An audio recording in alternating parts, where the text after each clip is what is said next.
August 15 তারিখে শেখ মুজিবুর রহমানের শাহাদাত বার্ষিকীতে শোক জানিয়ে ফেসবুকে দেওয়া পোস্ট নিয়ে সমালোচনার মুখে পড়েছিলেন ঢালিউডের শীর্ষনায়ক শাকিব খান। এই বিষয়টি নিয়ে প্রথমবারের মতো মুখ খুলেছেন তিনি। জাতির শ্রেষ্ঠ সন্তানদের সম্মান জানানোর বিষয়টি কোনো রাজনৈতিক সীমার মধ্যে থাকা উচিত নয় বলে মন্তব্য করেছেন ঢাকাই সিনেমার এই সুপারস্টার। শাকিব খান বলেন, দেখুন, এখন আমাদের দেশে তো সব সেক্টরে সংস্কার চলছে। বিশ্বাস ছিল আমাদের চিন্তা ভাবনাতেও এই সংস্কার প্রতিফলিত হবে।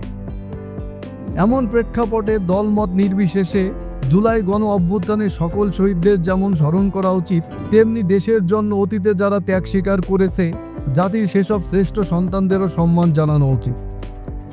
তাদের স্মরণে শ্রদ্ধা প্রদর্শন কোনো রাজনৈতিক দলের সীমাবদ্ধতায় আবদ্ধ থাকা উচিত নয়। জাতির শ্রেষ্ঠ সন্তানরা সবসময় রাজনীতির ঊর্ধ্বেই থাকেন। শাকিব খান আরও বলেন, দুঃখজনকভাবে অনেক সময় আমাদের জাতির এই শ্রেষ্ঠ সন্তানদের নাম, সম্মান এবং ত্যাগ শুধু রাজনৈতিক উদ্দেশ্যে ব্যবহার করা হয়। এটা থেকে আমাদের বিরত থাকা উচিত।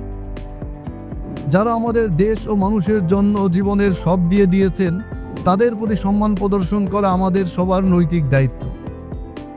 তাদের নিয়ে বিভাজন নয়, বরং আমাদের সম্মিলিত একতা ও সংহত গড়ে তোলা উচিত।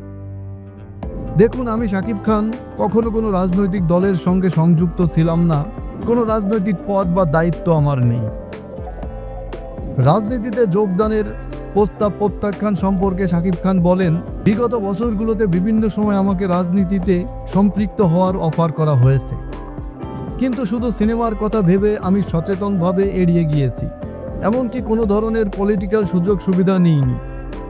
বরং অনেক সময় আমাকে কর্ম থেকে ব্যক্তি জীবনের পলিটিক্যাল লোক দ্বারা অনেক বাধার সম্মুখীন হতে হয়েছে। সেটা তো সংবাদ মাধ্যমের কল্যাণে কারো অজানা থাকার কথা নয়। ফেসবুক পোস্ট প্রসঙ্গে তিনি বলেন, আমার পোস্ট কাউকে মনক্ষুণ্ণ করার কোনো উদ্দেশ্য ছিল না।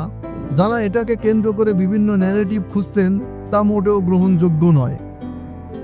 আমার শ্রদ্ধা, ভালোবাসা এবং কর্ম সব দেশের ও দেশের মানুষের জন্য এবং দেশের জন্য যারা ত্যাগ ও জীবন দিয়েছে তাদের জন্য।